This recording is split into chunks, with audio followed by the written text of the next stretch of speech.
మకరం వారికి కనుక చూసుకున్నట్లయితే మీకు సప్తమ స్థానంలోకి ఈ యొక్క గురువు, బుధుడు, శుక్రుడు కలిసి ఉంటున్నారు.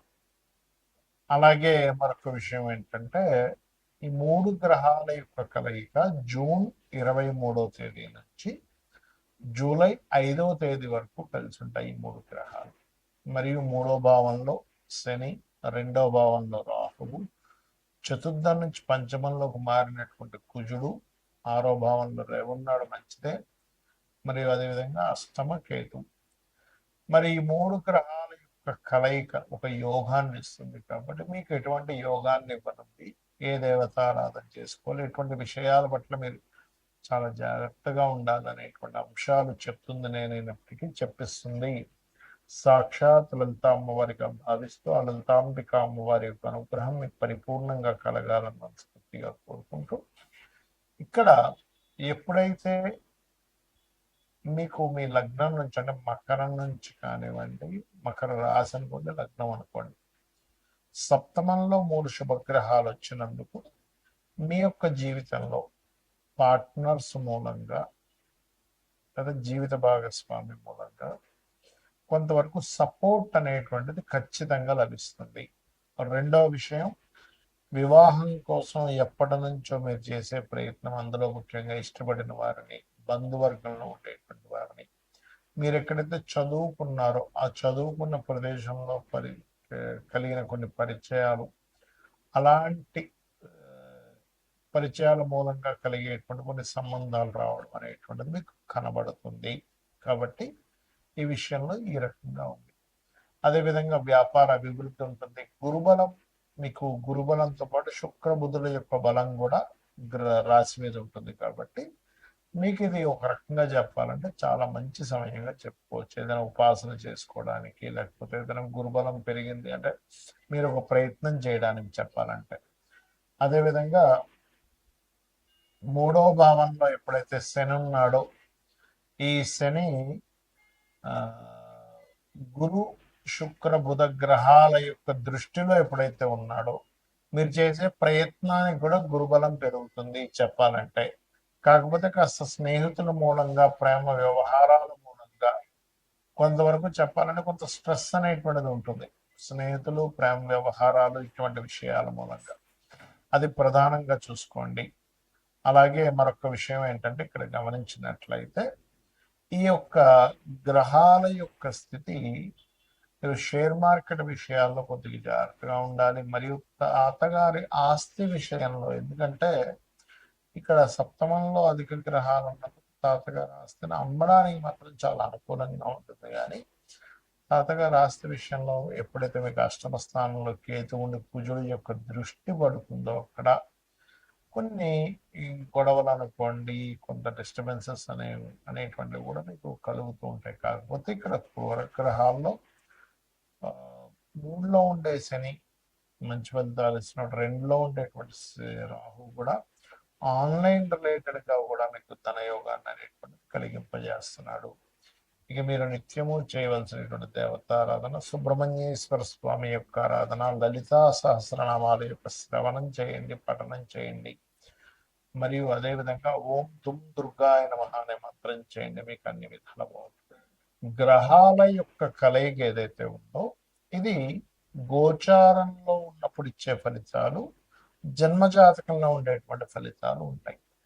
మనకి లగ్నం నుంచి 12 భావాల్లో అంటే లగ్నము, ధనస్థానము, పరాక్రమ స్థానం అంటే సిబ్లింగ్ స్థానము, చతుర్థం అంటే గృహస్థానము, సంతాన స్థానము, రుణరోగ శత్రుస్థానము, వివాహము, జీవిత భాగస్వామి స్థానము, ఆకస్మిక సంఘటనలు, తండ్రి, ఉన్నత విద్యలు, అదేవిధంగా వృత్తి, వ్యాపారాలు, లాభాలు, ఇన్వెస్ట్మెంట్స్, ఈ స్థానాల్లో శుభగ్రహాలు కలిసి ఉన్నాయో పాపగ్రహాలు కలిసి ఉన్నాయా అనేటువంటి చూడాలి. ఎందుకంటే ఇప్పుడు మన గోచారంలో వచ్చినటువంటివి ఏంటంటే ఇది కాలంలో అనుకూలించడం వల్ల, అంటే గవర్నమెంట్ ఏదో ఒక స్కీమ్ పెట్టింది, లేకపోతే ఒక బట్టల షాప్ వాడు ఏదో స్కీమ్ పెట్టాడు, పర్మనెంట్గా 365 రోజులు స్కీమ్ పెట్టగా ఒక సీజన్ అంటాడు, ఈ మాసంలో ఈ ఆషాఢ మాసం సేల్ అంటాడు. అలాగా ఈ గోచారంలో ఉండే గ్రహాలు ఏంటంటే ఫలానా సమయంలో ఇప్పటి వరకు మనం చెప్పుకున్నాం, గురువు శుక్రుడు బుధుడు కలిసి ఉన్నందుకు మీ భావం నుంచి మీ లగ్నం నుంచి ఈ స్థానంలో ఉన్నాడు కాబట్టి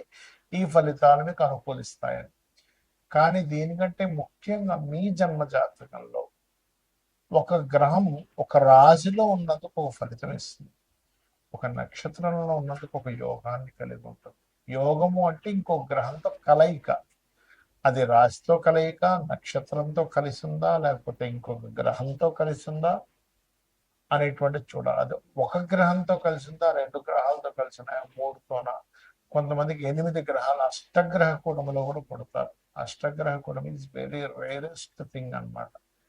సో అలాగా మీ జన్మజాతకంలో ముఖ్యంగా మీరు గమనించుకోవాల్సింది ఏంటంటే 2 గ్రహాల శుభగ్రహాల పాపగ్రహాల గుర్తుపెట్టుకోండి. ఈ శుభగ్రహాలు అంటే ఏమిటి? శుభ ఫలితాలు ఇచ్చే గ్రహాలు, పాప ఫలితాలు ఇచ్చే గ్రహాలు, క్రూర గ్రహాలు, శుభగ్రహాలు అంటాం. ఇవి అన్ని కూడా ఒక్కొక్క స్థానాల్లో ఉన్నప్పుడు ఒక్కొక్క ఫలితాలు ఇస్తాయి. ఎలాగా అంటే ఇప్పుడు శుభగ్రహాలు అంటే ఏమిటి? గురువు, శుక్రుడు, బుధుడు, పూర్ణ చంద్రుడు. ఓకే, ఈ 4 కూడా చక్కటి శుభగ్రహాలు.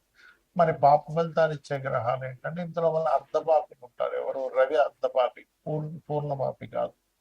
అదేవిధంగా క్షీణచంద్రుడు పాప అవుతాడు, పూర్ణచంద్రుడు శుభుడు అవుతాడు. అలాగే పాడైపోయినటువంటి గ్రహం ఏదైనా పాప అవుతుంది. అంటే ఏంటి? నీచంలో ఉంది, పాపగ్రహాల మధ్యలో ఉంది, అది శుభగ్రహం కూడా పాప ఫలితాలు ఇస్తుంది. అయితే అందులో ప్రధానంగా మనం తీసుకోవాల్సింది రాహువు, కేతువు, శని, కుజ. ఈ 4 ప్రధానంగా పాపగ్రహాలు. రవి అర్ధపాపి అవుతూ ఉంటాడు.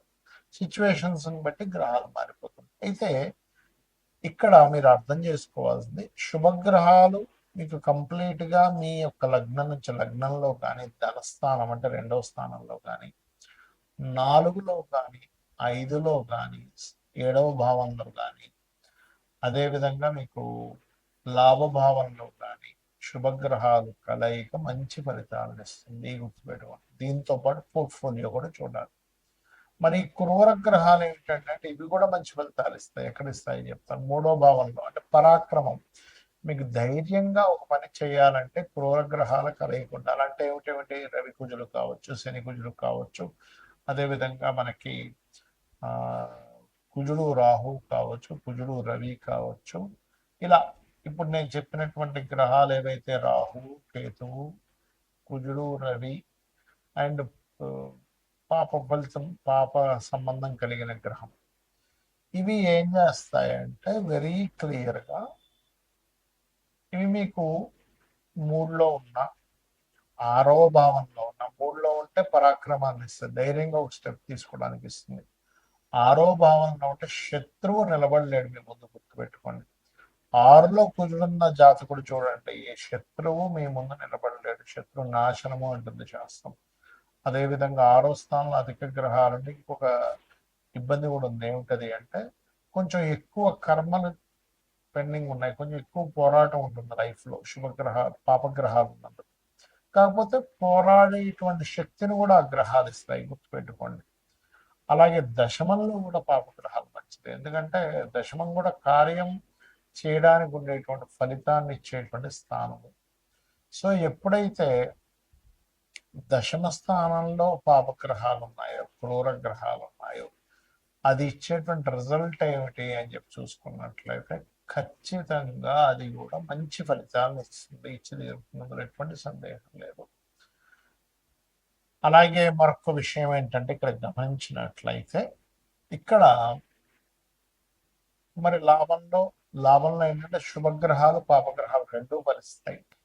మరి 12వ స్థానంలో ఉండేటువంటి గ్రహాలు ఒకవేళ శుభగ్రహాలు ఉంటే పాపగ్రహాలు ఉంటే ఏంటంటే అది కంఫర్ట్, విదేశాలకు వెళ్ళేటువంటి విషయం, ఇన్వెస్ట్మెంట్ చేసేటువంటి విషయం. అంటే 12వ స్థానంలో ఉండేటువంటి గ్రహాలు ఒక్కోసారి శుభగ్రహంతో, శుక్రుడితో చేసిన పాపగ్రహాలు అనుకోండి, అలవాట్లు కొంచెం వ్యసనాలు అలవాట్లు ఎక్కువ అవుతుంటాయి. అంటే వ్యసనాలని, ఇన్వెస్ట్మెంట్స్ని, అదేవిధంగా మీరు విదేశాలకు వెళ్ళేటువంటి అంశాలను 12వ భావం చెప్తుంది కాబట్టి ఆ యొక్క విషయంలో జాగ్రత్తగా ఉండాలి. మరి 2వ స్థానంలో శుభగ్రహాలు ఉన్నాయి, మంచి ధనవంతుడు అవుతాడు.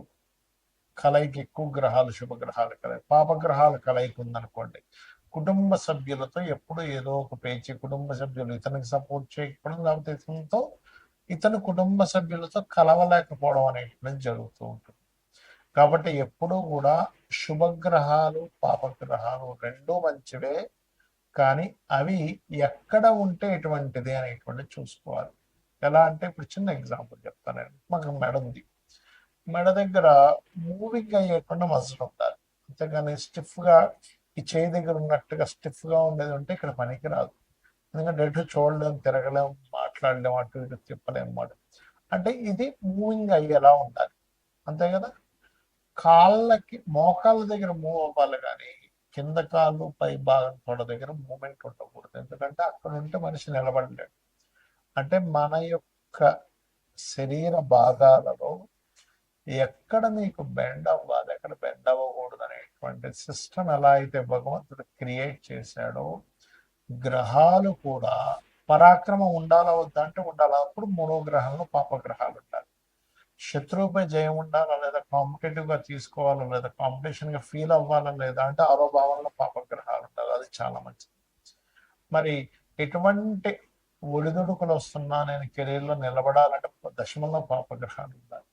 అయితే సహజంగా ఈ పాపగ్రహాలు 3, 6, 12 దశమ స్థానాల్లో ఉంటే చాలా మంచిది, లాభస్థానంలో ఉంటే కూడా మంచిదే. కానీ శుభగ్రహాల ప్లేస్లో శుభుడు, పాపగ్రహాల్లో ప్లేస్లో పాపలు ఉన్నప్పటికీ కూడా పోర్ట్ఫోలియోస్ అంటాయి. అంటే ఏమిటి, ఆ పాపగ్రహాలు మీకు అక్కడ మంచిని ఇస్తుందా లేకపోతే ఇబ్బందిని ఇస్తుందా అంటే ఎలాగా. 6లో పాపగ్రహాలు ఉన్నాయండి, కానీ అవి ఎప్పుడు ఏదో ఒక కోర్టు కేసుని గొడవలనే చూపిస్తుంది అనుకోండి, అది ఇంకా పెద్ద తలనొప్పి కదా. అందుకని మీరేం చేయాలి, ఎక్కువగా మీకు గొడవలు అవుతున్నాయి 6లో ఉండే పాపగ్రహాలకు సంబంధించి దానం ఇవ్వండి. ఎందుకంటే పూర్వజన్మ కర్మస్థానాధిపతి 6వ స్థానం. అంటే మీ డైలీ లైఫ్ ఎలా ఉంటుందని చెప్పేది 6వ భావము.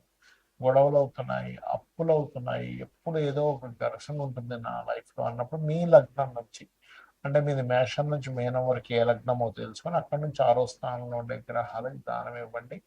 5వ భావంలో ఉండే గ్రహానికి సంబంధించిన మంత్రం చేసుకోండి. అన్ని విధానం మీకు బాగుంటుంది. శ్రీమాత్రేయ నమః.